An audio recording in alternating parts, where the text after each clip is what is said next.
Civil services 2021 రాసేవాళ్ళు, 2022 రాసేవాళ్ళు, civil services 2023లో plan చేసుకునేవాళ్ళు, అందరి కోసం ఇది లైవ్.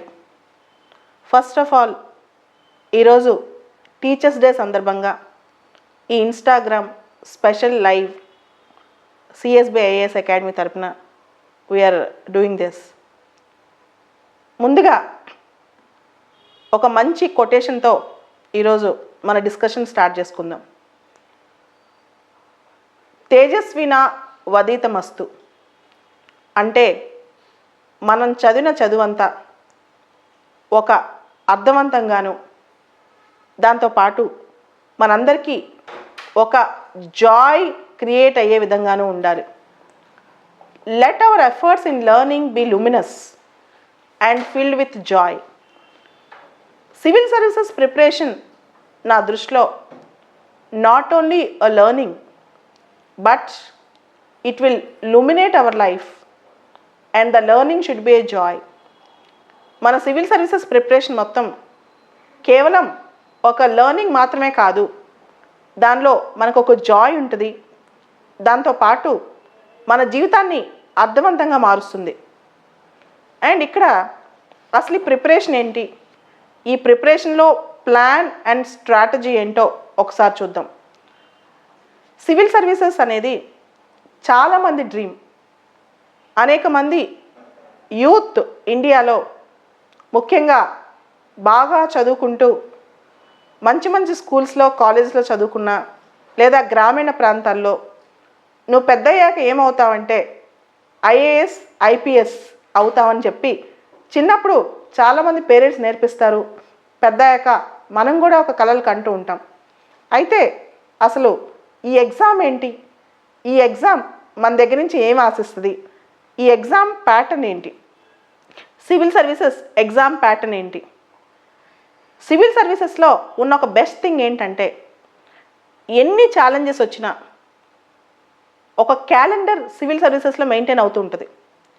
క్యాలెండర్ అంటే అనుకున్న డేట్కి ఎగ్జామ్ జరుగుతూ ఉంటుంది. ఏ కరోనా వైరస్ లాంటి ప్రభావం ఎప్పుడో ఒకసారి వస్తే తప్పితే క్యాలెండర్ మిస్ అవ్వదు. ఆల్మోస్ట్ రిజల్ట్స్ కూడా చాలా రెగ్యులర్గానే వస్తుంటాయి. కాబట్టి సివిల్ సర్వీసెస్ ఎగ్జామ్ క్యాలెండర్ విషయంలో one of the credible exams in India అని చెప్పొచ్చు.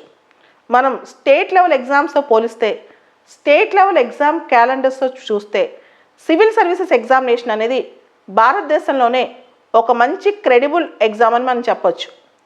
రెండోది, అసలు ఈ ఎగ్జామ్ ఎన్ని స్టెప్స్లో ఉంటుంది, ఏ ఫేజ్ చాలా కష్టం. సివిల్ సర్వీస్ ఎగ్జామ్ అనేది 3 స్టేజెస్లో ఉంటుంది, 3 స్టేజెస్లో. ప్రిలిమ్స్, మెయిన్స్, మూడోది personality test. So prelims exam అనేది ఆబ్జెక్టివ్ టైప్లో ఉంటుంది. దానిలో 2 పేపర్స్ ఉంటాయి. ఒకటి జనరల్ స్టడీస్, రెండోది సీసాట్. ఈ జనరల్ స్టడీస్ అనేది నెగిటివ్ మార్కింగ్ కూడా ఉంటుంది, సీసాట్లో కూడా నెగిటివ్ మార్కింగ్లో ఉంటుంది. అయితే ప్రిలిమ్స్లో సీసాట్ అనేది కేవలం qualifying. General studies marks count అవుతాయి మన ఫైనల్ రిజల్ట్లో, ముఖ్యంగా ప్రిలిమ్స్ పాస్ అవుతామా లేదా అనే రిజల్ట్లో. ఇక్కడ మెయిన్స్ ఎగ్జామ్, ఇంటర్వ్యూ రెండు కలిపి మెయిన్ ఎగ్జామ్ అంటారు. ప్రిలిమ్స్ ఎగ్జామ్లో పాస్ అయ్యే మార్కులు, ప్రిలిమ్స్ ఎగ్జామ్లో మనకు వచ్చే మార్కులు మన ర్యాంకింగ్లో చూపించరు. ప్రిలిమ్స్ ఎగ్జామ్ మార్కులు మన ప్రిలిమ్స్ రిజల్ట్స్లో, అంటే ప్రిలిమ్స్ సంబంధించిన ఫైనల్ రిజల్ట్స్లో మాత్రం ఈ మార్కులు ఇంపార్టెంట్. మెయిన్స్, ఇంటర్వ్యూ మార్క్స్ మన ర్యాంకింగ్ కానీ సర్వీసెస్ కానీ కౌంట్ అవుతాయి, కానీ ప్రిలిమ్స్ మార్కులు ఫైనల్ ర్యాంక్లో కౌంట్ అవ్వవు, ప్రిలిమ్స్ రిజల్ట్స్లో కౌంట్ అవుతాయి అన్నమాట. సో కానీ ప్రిలిమ్స్లో నెగిటివ్ మార్కింగ్ ఉండటం వల్ల, క్వశ్చన్స్ కొంచెం కాంప్లెక్స్గా ఉండటం వల్ల చాలామంది ప్రిలిమ్స్ని ఒక టఫ్ ఎగ్జామ్ అనుకుంటారు. కానీ దీన్ని ప్రాక్టీస్ చేస్తే చాలా తేలిగ్గా కొట్టచ్చు, చాలా తేలిగ్గా ప్రిలిమ్స్ పాస్ అవ్వచ్చు. అయితే ఈ ప్రిలిమ్స్ ఎగ్జామ్ సంబంధించి మనం ఎటువంటి మెళకువలు తీసుకోవాలి, మొదటి నుంచి ఎలా చదవాలి? చాలామంది యాస్పిరెంట్స్ నా దగ్గరకు వచ్చినప్పుడు ఫస్ట్ క్వశ్చన్, ప్రిపరేషన్ ఎలా స్టార్ట్ చేయాలి, నేను ఇప్పుడు ఏం చేయాలి, నేను సివిల్స్ ఎగ్జామ్ రాద్దాం అనుకుంటున్నాను, దీనిలో ప్రిపరేషన్ ఎలా స్టార్ట్ చేయాలి, నేను ఇప్పుడు ఏం చేయాలి? ఇది చాలామంది అడిగే క్వశ్చన్ అనమాట. దీనికి ఒక simple answer and perfect answer. Civil services exam రాయాలంటే first 6th class to 12th class NCERT books చదవాలి. 6వ తరగతి నుంచి 12వ తరగతి వరకు ఎన్సీఈఆర్టీ బుక్స్ 6th క్లాస్ నుంచి 12th క్లాస్ బుక్స్ చదవాలన్నమాట. సో ఎన్సీఆర్టీ బుక్స్ చదువుతూ నోట్స్ రాసుకోవాలి. ఒట్టిగా చదవటం కాదు, ఎన్సీఆర్టీ బుక్స్లో ఏముందో నోట్స్ రాసుకోవాలి. దాంతోపాటు 1 or 2 standard English news papers చదవాలి. 1 or 2 standard English news papers చదవాలి. స్టాండర్డ్ ఇంగ్లీష్ న్యూస్ పేపర్స్ అంటే ఏంటి? హిందూ కానీ, ఇండియన్ ఎక్స్ప్రెస్ కానీ, టైమ్స్ ఆఫ్ ఇండియా కానీ, ఇటువంటి స్టాండర్డ్ న్యూస్ పేపర్స్ చదవాలి. సో ఇవి బేసిక్స్ అన్నమాట. తర్వాత ప్రిలిమ్స్కి మెయిన్స్కి సంబంధించి స్టాండర్డ్ టెక్స్ట్ బుక్స్ ఉంటాయి. ఆ టెక్స్ట్ బుక్స్ని మనం చదవాలి. ప్రిలిమ్స్కి మెయిన్స్కి సంబంధించి స్టాండర్డ్ టెక్స్ట్ బుక్స్ అన్నమాట. సో ఆ టెక్స్ట్ బుక్స్ లిస్ట్ చెప్పే ముందు అసలు సివిల్ సర్వీసెస్ ఎగ్జామ్ సంబంధించి కొన్ని ఇంపార్టెంట్ టిప్స్, కొన్ని చాలా important tips. Start early, finish early. First tip, start early, finish early. Start early, finish early అంటే ఏంటి అంటే, ఎప్పుడైతే సివిల్స్ రాద్దాం అనుకుంటామో అప్పుడే మన ప్రిపరేషన్ స్టార్ట్ చేయాలి. నెక్స్ట్ ఇయర్ చేద్దాంలే, 2 years తర్వాత చేద్దాంలే, ఇలా కాదు. ఎప్పుడైతే మనం అనుకుంటామో అప్పుడే ఇమీడియట్గా మనం ప్రిపరేషన్ స్టార్ట్ చేయాలి. సో ఒకటి స్టార్ట్ ఎర్లీ, రెండోది ఫినిష్ ఎర్లీ. వీలైన తొందరగా స్టార్ట్ చేయటం, తొందరగా ఫినిష్ చేయడానికి ట్రై చేయటం, ఇది చాలా ఇంపార్టెంట్. చాలామంది నువ్వు సివిల్స్ ఎందుకు చదువుదామని వస్తున్నావు అంటే, నేను చాలా నాలెడ్జ్ గెయిన్ చేయడానికి సివిల్స్ చదువుతున్నానని. సివిల్స్ చదివేటప్పుడు నాలెడ్జ్ గెయిన్ చేయొచ్చు, కానీ సివిల్స్ అనేది కేవలం నాలెడ్జ్ బేస్డ్ ఎగ్జామ్ మాత్రమే కాదు. అంటే ఒక సబ్జెక్ట్లో పిహెచ్డి కాదు సివిల్స్, దానిలో అనేక సబ్జెక్టులు ఉంటాయి, అన్నీ రకరకాలుగా తెలుసుకోవాలి. కాబట్టి ఒకటే చాప్టర్, ఒకటే సబ్జెక్ట్ పెట్టుకుని సంవత్సరాలు కూర్చోలేమన్నమాట. సో ఫస్ట్ ఇంపార్టెంట్ సజెషన్ ఏంటంటే, start early and finish early. Try to do that. ఉదాహరణకి 2022లోనో 2023లోనో సివిల్స్ రాద్దాం అనుకుంటున్నారు, ఇమ్మీడియట్గా మీరు స్టార్ట్ చేయాలి. వచ్చే 1 or 2 yearsలో సివిల్స్ ఎగ్జామ్ రాద్దాం అనుకునే వాళ్ళు ఇమ్మీడియట్గా స్టార్ట్ చేయాలి. మినిమం ఎగ్జామ్ రాసే 1.5 year ముందు నుంచి ప్రిపరేషన్ మొదలెట్టాలి మినిమం. సో 1.5 year ప్రిపేర్ అయిన తర్వాత ఎగ్జామ్ రాయాలి, ఫస్ట్ థింగ్. దానికి స్టార్ట్ ఎర్లీ. రెండోది ఆప్షనల్. చాలామంది మేము ప్రిలిమ్స్ రాసే ముందు ఆప్షన్ డిసైడ్ చేసుకుంటాం, ఎగ్జామ్కి 1 month ముందు డిసైడ్ చేసుకుంటాం. అలా కాదు. ఆప్షనల్ అనేది ఒక 1 year పాటు చదివి నోట్స్ ప్రిపేర్ చేసుకుని ఎగ్జామ్స్ ప్రాక్టీస్ చేయాలి, తర్వాత ప్రిలిమ్స్ ఎగ్జామ్ రాయాలి.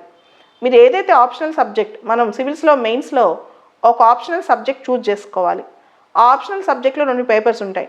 మీరు ఏదైతే ఆప్షనల్ సబ్జెక్ట్ చూజ్ చేసుకుందాం అనుకుంటున్నారో దానికి సంబంధించి మీరు ఇమీడియట్గా ఒక 10 రోజుల్లో, నెల రోజుల్లో టైం తీసుకుని ఒక ఆప్షన్ సెలెక్ట్ చేసుకుని దానికి సంబంధించి పూర్తి స్థాయిలో చదువుకుని నోట్స్ కూడా ప్రిపేర్ చేసుకోవాలి.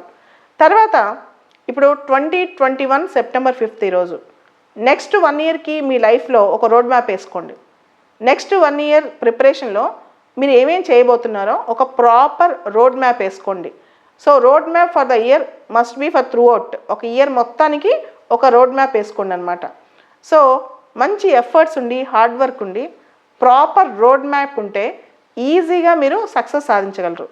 నేను ఒక సింపుల్ టెక్నిక్ ఇక్కడ చెప్తాను, స్మార్ట్ అప్రోచ్. సివిల్ సర్వీసెస్కి ప్రాపర్గా ప్రిపేర్ అవ్వాలంటే ఒక అప్రోచ్ ఫాలో అవ్వాలి. దాన్నే స్మార్ట్ అప్రోచ్ అంటారు. What is this smart approach? Smart approach అంటే strategy, map, analysis, revision, tests. అంటే smart, SMART. Civil services pass అవ్వాలంటే ఒక అప్రోచ్ ఫాలో అవ్వాలి, దాన్నే స్మార్ట్ అప్రోచ్ అంటాం. ఒకటి స్ట్రాటజీ, రెండోది ప్రాపర్ రోడ్ మ్యాప్, ఒక మ్యాప్ ఉండాలి. తర్వాత ఎనాలిసిస్ ఉండాలి, మనం చేసే ప్రతి కాన్సెప్ట్ని అనలైజ్ చేయగలగాలి, దాన్ని అంతా రివిజన్ చేయగలగాలి, తర్వాత టెస్టులు రాయాలి. So strategy, map, analysis, revision and test, దీన్నే స్మార్ట్ అప్రోచ్ అంటారు. సో ఇక్కడ మీరు ఒక్కొక్క సబ్జెక్ట్కి సివిల్ సర్వీసెస్లో బేసిక్స్గా లేదా ప్రాపర్ ఫౌండేషన్ రావాలంటే ఎటువంటి పుస్తకాలు చదవాలి, ఎటువంటి పుస్తకాలు మీరు నీట్గా తీసుకోవాలి, ఓకే, ఒకసారి అది చూసుకోవాలి. ఒకటి పాలిటిక్స్ సంబంధించి NCERT class 11th Indian constitution at work పుస్తకం ఖచ్చితంగా చదువుకోవాలి. పాలిటిక్స్ సంబంధించి NCERT class 11th Indian constitution at work పుస్తకం ఖచ్చితంగా చదువుకోవాలి. దాంతోపాటు పాలిటీ, డిడి బస్సు, సుభాష్ కాశ్యప్, లక్ష్మీకాంత్ ఇవన్నీ మంచి బుక్స్ అన్నమాట. వీటిలో ఏదైనా ఒకటి సెలెక్ట్ చేసుకుని చదవచ్చు. ఇది పాలిటీ. పాలిటీకి 11th క్లాస్ ఎన్సీఆర్టీ ఖచ్చితంగా చదవాలి. దాంతోపాటు మన పార్లమెంట్ గురించి వస్తున్న న్యూస్, పార్లమెంట్ సెషన్స్ జరుగుతున్నాయి, పార్లమెంట్ సంబంధించిన న్యూస్, యాంటీ డిఫెక్షన్ లాకి సంబంధించిన న్యూస్. సో ఇలా రకరకాలుగా పాలిటిక్స్ సంబంధించిన అప్డేట్స్ రెగ్యులర్గా చదవాలి. తర్వాత గవర్నెన్స్లో ప్రభుత్వ పథకాలన్నీ చదువుకోవాలి. ప్రభుత్వ పథకాలు చాలా ఇంపార్టెంట్. తర్వాత ఎకానమీకి సంబంధించి class 11th NCERT class 11th Indian economic development చదవాలి. Indian economic development. తర్వాత ఎకానమీకి సంబంధించి class 12th introduction to micro economics, macro economics ఈ బుక్ చదువుకోవాలి. Class 11th economy, class 12th economy NCERT. తర్వాత ఎకానమీ బై రమేష్ సింగ్ పుస్తకం మొత్తం చదువుకోక్కర్లేదు, దానిలో ఇంపార్టెంట్ చాప్టర్స్ అయితే చాలు. రమేష్ సింగ్ బుక్ మొత్తం చదవక్కర్లేదు. దాంతోపాటు ఎకానమీకి సంబంధించి బిజినెస్ స్టాండర్డ్ న్యూస్ పేపర్ కానీ, ఎకనమిక్ టైమ్స్ న్యూస్ పేపర్ కానీ ఒక్కటి కొంచెం ఫాలో అయితే బాగుంటుంది. బిజినెస్ స్టాండర్డ్ కానీ, ఎకనమిక్ టైమ్స్ కానీ ఒక న్యూస్ పేపర్ ఎకానమీకి సంబంధించిన ఫాలో అయితే బాగుంటుంది అన్నమాట. తర్వాత హిస్టరీకి సంబంధించి క్లాస్ 11th ఎన్సీఆర్టీ. హిస్టరీకి సంబంధించి మీరు ancient, medieval, modern, old NCERTs చదవండి. హిస్టరీకి సంబంధించి ancient history, medieval history, modern history, old NCERTs చదవండి. తర్వాత తమిళనాడు స్కూల్ టెక్స్ట్ బుక్స్ కూడా చదవండి. హిస్టరీకి సంబంధించి తమిళనాడు స్కూల్ టెక్స్ట్ బుక్స్ కూడా చదవండి. తర్వాత ఏన్షియంట్ ఇండియాకి సంబంధించి, మిడివల్ ఇండియాకి సంబంధించి ఉదాహరణకి ఏన్షియంట్ ఇండియాకి సంబంధించి RS Sharma books, medieval history Satish Chandra, modern history by Bipin Chandra, India's freedom struggle by Bipin Chandra. తర్వాత మోడర్న్ ఇండియన్ హిస్టరీ స్పెక్ట్రమ్ వాళ్ళ బుక్ ఉంటుంది, India's freedom struggle, Raju Ahir అనే ఆయన రాసిన పుస్తకం, రాజు అహీర్ అనే వ్యక్తి రాసిన పుస్తకం ఉంటుంది, స్పెక్ట్రమ్ బుక్ అనమాట. తర్వాత art and culture, NCERT art and culture books, Nitin Singhania art and culture, NCERT art and culture, Nitin Singhania art and culture ఇవి కూడా చదవాలి. తర్వాత జాగ్రఫీ క్లాస్ 6 నుంచి 12th వరకు ఎన్సీఆర్టీ బుక్స్. జాగ్రఫీ జిఎస్ పర్స్పెక్టివ్లో చదవాలంటే ఖచ్చితంగా ఎన్సీఆర్టీ బుక్స్ కంప్లీట్ చేయాలి. 6th క్లాస్ నుంచి 12th క్లాస్ వరకు జాగ్రఫీ. తర్వాత మాజిద్ హుసేన్ ఆన్ జాగ్రఫీకి సంబంధించి మాజిద్ హుసేన్. అలానే గోచింగ్ లియాంగ్ కూడా తీసుకోండి ఫిజికల్ జాగ్రఫీకి సంబంధించి, గోచింగ్ లియాంగ్ వరల్డ్ ఫిజికల్ జాగ్రఫీకి సంబంధించి. తర్వాత సైన్స్ అండ్ టెక్నాలజీకి సంబంధించి టాటా మెగ్రెల్ వాళ్ళ రవి అగ్రహారీ బుక్ ఉంటుంది. రవి అగ్రహారీ ఆథర్, టాటా మెగ్రెల్ బుక్ అనమాట. కరెంట్ అఫైర్స్ కూడా science and technology current affairs బాగా చూడండి. ఎన్విరాన్మెంట్ రిలేటెడ్ కరెంట్ అఫైర్స్ కూడా చాలా ఇంపార్టెంట్. దాంతోపాటు ఎన్విరాన్మెంట్ టెక్స్ట్ బుక్ కూడా రవి అగ్రహారీ గారి బుక్ బాగుంటుంది. తర్వాత ఎథిక్స్ అనే సబ్జెక్ట్ మనకు ఉంటుంది. ఎథిక్స్ సబ్జెక్ట్ సంబంధించి ఎక్కువ న్యూస్ పేపర్లో వచ్చే రకరకాల అంశాలు, సొసైటీలో చుట్టూ జరిగే అంశాలు ఇవన్నీ ఎథిక్స్లో ఉంటాయన్నమాట. సో ఇవన్నిటిని మనం ఏ రోజుకి ఆ రోజు మన సొంత నోట్స్ రాసుకుంటే బాగుంటుంది. సో ఇవన్నీ స్టాండర్డ్ బుక్స్ అన్నమాట. ఈ స్టాండర్డ్ బుక్స్తో పాటు ఇప్పుడు మీరు మెయిన్స్కి వెళ్తే, so prelims for example prelims 4 లక్షల మంది రాశారనుకోండి, మెయిన్స్ ఎన్ని పోస్టులు ఉన్నాయో చూసి 1:12 పిలుస్తారు. 1:11 కానీ 1:12 కానీ. ఉదాహరణకి 1000 పోస్టులు ఉంటే 14-15 వేల మంది మెయిన్స్ రాస్తారు. 1000 పోస్టులు ఉంటే 14-15 వేల మంది మెయిన్స్ రాస్తారు. మెయిన్స్లో మొత్తం 9 పేపర్లు ఉంటాయి. ఒకటి ప్రాంతీయ భాష, తెలుగు కానీ హిందీ కానీ, రెండోది ఇంగ్లీషు, ఈ 2 క్వాలిఫైయింగ్. ఇది కాకుండా 7 పేపర్లు ఉంటాయి. ఒకటి ఎస్ఏ పేపర్, మెయిన్స్లో జనరల్ ఎస్ఏ పేపర్ ఉంటుంది. తర్వాత 4 జిఎస్ పేపర్లు ఉంటాయి, 2 ఆప్షనల్ పేపర్స్ ఉంటాయి. ఒకటే ఆప్షనల్, 2 పేపర్స్ ఉంటాయి. మొత్తం మెయిన్స్లో 9 పేపర్స్ ఉంటాయి. 7 పేపర్స్ మార్క్స్ మాత్రం కౌంట్ చేస్తారు. ఒక్కొక్క పేపరు 250 మార్కులు. 7 × 250 1750, 1750 మార్క్స్కి మెయిన్స్ ఉంటుంది అనమాట. ఎవరైతే బాగా రైటింగ్ ప్రాక్టీస్ చేస్తారో వాళ్ళు మెయిన్స్లో సక్సెస్ సాధిస్తారు. మెయిన్స్లో సక్సెస్ సాధించాలంటే ఈ రోజు నుంచి రోజుకి ఒక 4-5 ఆన్సర్స్ రోజు ప్రాక్టీస్ చేయండి. హిందూ పేపర్లో, ఇండియన్ ఎక్స్ప్రెస్లో, టైమ్స్ ఆఫ్ ఇండియాలో ఆర్టికల్స్ చదివి ఆర్టికల్స్ ఎలా రాస్తారో అనలైజ్ చేసి మీరు రాయడానికి ట్రై చేయండి. ఫస్ట్లో కష్టమైతే చిన్న చిన్న పారాగ్రాఫ్స్ మాత్రమే రాయండి. చిన్న చిన్న పారాగ్రాఫ్స్ స్టార్ట్ చేయండి. తర్వాత పెద్ద పెద్ద ఆన్సర్లు రాయొచ్చు. జరుగుతున్న ప్రతి అంశం మీద అవగాహన పెట్టుకోండి. ముఖ్యంగా ప్రిలిమ్స్ కానీ మెయిన్స్ కానీ పాస్ అవ్వాలంటే న్యూస్ పేపర్ రీడింగ్ చాలా అవసరం. న్యూస్ పేపర్లో వచ్చే కరెంట్ టాపిక్స్ గురించి బాగా చూసుకోండి. ఉదాహరణకి నిన్న న్యూస్ పేపర్లో ఒక ఆర్టికల్ వచ్చింది. రాజస్థాన్ థార్ డెజర్ట్లో డైనోసార్ ఫుట్ ప్రింట్స్ కనిపించాయని. రాజస్థాన్ థార్ ఎడారిలో డైనోసార్ ఫుట్ ప్రింట్స్ కనిపించాయని. దాని గురించి డీటెయిల్గా చదువుకోవాలి. మీరు చాలా డీటెయిల్స్ చదవాలి. సో న్యూస్ పేపర్లో వచ్చే ప్రతి అంశం మన నోట్లో ఉండాలి, మన దృష్టిలో ఉండాలి. అదే సివిల్స్ ప్రిపరేషన్ అనమాట. ఈ 2 స్టేజ్లో ప్రిపేర్ అయిన తర్వాత ప్రిపేర్ అవుతూనే సైమల్టేనియస్గా పర్సనాలిటీ టెస్ట్ అంటాం. నెక్స్ట్ స్టేజ్ ఇంటర్వ్యూకి ప్రిపేర్ అవ్వాలన్నమాట. ఈ పర్సనాలిటీ టెస్ట్ అంటే మన వ్యక్తిత్వాన్ని పరీక్షిస్తారు. నాట్ ఓన్లీ అవర్ నాలెడ్జ్, మనకి ఎంత నాలెడ్జ్ ఉందనేది ప్రిలిమ్స్లో మెయిన్స్లో చూస్తారు. ముఖ్యంగా ఇంటర్వ్యూ అనేది ఒక వ్యక్తికి బ్యాలెన్స్ ఆఫ్ మైండ్ ఉందా, ఆబ్జెక్టివ్గా డెసిషన్స్ తీసుకోగలడా, అనీవెన్గా థింక్ చేస్తున్నాడా, ఎక్స్ట్రీమ్గా థింక్ చేస్తున్నాడా, ఇతని భావజాలం ఎలా ఉంది, ఇతను అడ్మినిస్ట్రేటర్గా సూట్ అవుతాడా, ఇవన్నీ కనిపెట్టడానికి ఇంటర్వ్యూ అనమాట. దాదాపు 25-35 నిమిషాల మధ్య ఇంటర్వ్యూ ఉంటుంది. ఈ ఇంటర్వ్యూ అయిపోయిన తర్వాత మనకు టోటల్ మార్కుల వల్ల ర్యాంకింగ్స్ వస్తాయి. సో ఇలా సివిల్ సర్వీసెస్ పరీక్ష అనేది 3 స్టేజెస్లో ఉంటుంది. ఈ 3 స్టేజెస్ పాస్ అవ్వాలంటే కనీసం 1.5 నుంచి 2 ఇయర్స్ ముందు నుంచి ప్రిపేర్ అవ్వాలి. సో మీరు as early as possible civils అనేది మీ లక్ష్యంగా ఎప్పుడైతే పెట్టుకున్నారో, సివిల్ సర్వీసెస్ అనేది మీ గోల్ అని ఎప్పుడు అనుకున్నారో అప్పుడే ప్రిపరేషన్ స్టార్ట్ చేస్తే మీకు 1 ఇయర్లోనో 2 ఇయర్స్లోనో ఎగ్జామ్ రాసే శక్తి వస్తుంది. అప్పుడు ఎగ్జామ్ రాయండి.